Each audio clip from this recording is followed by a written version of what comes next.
Good morning, Year 7. We are now going to look at area of triangles.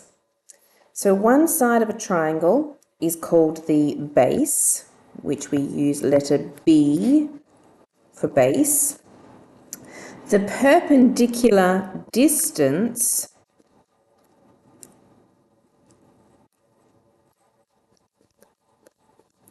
from the base to the opposite vertex or angle is called the height, which we call letter H.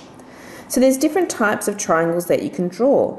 You can draw a right angle triangle that you can easily see the base and the height are connected by that right angle.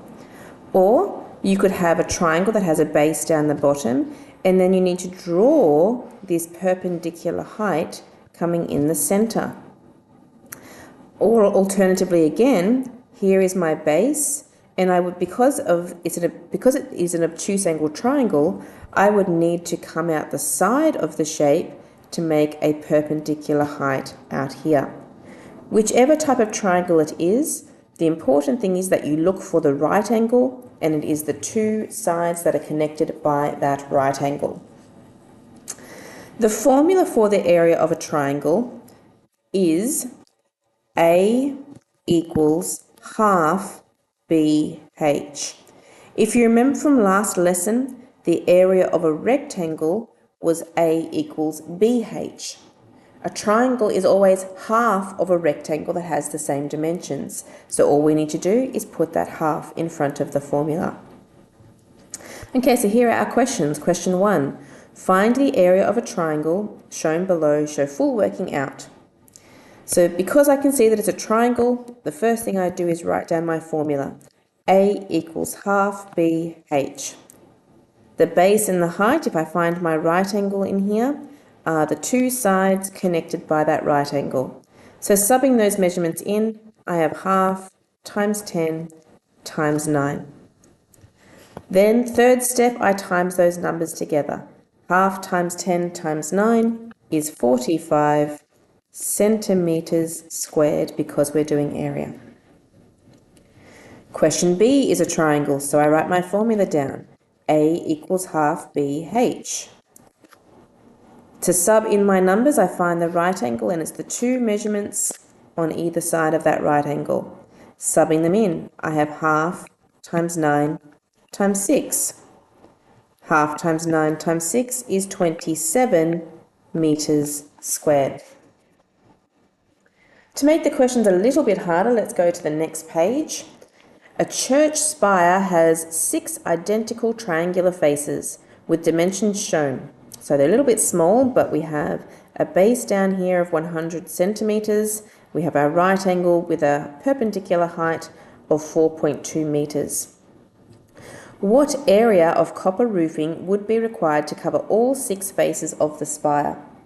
Now, the first thing I need to do is I have a little bit of a problem here with my units. One of the measurements is in centimeters and the other one is in meters.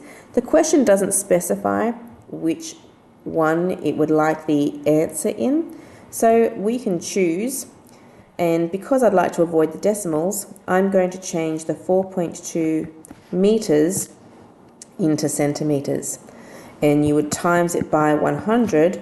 4.2 times 100 is 420 centimeters. Okay, so now that that's fixed, to find the area of one triangle, our formula is A equals half BH. Subbing in, we have half times a base of 100 times a height of 420. In the calculator, we have half times 100 times 420 is 21,000 centimeters squared. But remember that there were actually 6 identical triangular faces, so the total area is actually 6 times the 21,000. And if I times that answer by 6, it is 126,000 centimeters squared. Question 3. Find the area of a rectangle if b is equal to 8 and h is equal to 5. So this is just doing the question without a diagram to look at, but it tells me there's a triangle, so I know that I need a equals half bh, and I'm subbing in that the b is 8 and the h is 5. So half times 8 times 5, which is equal to 20 centimeters square. Okay, so that is the end of the theory part for that. So you can now do exercise 7 on page 25 to 28. There is also a progress quiz on everything that we've done so far on pages 29 and 30.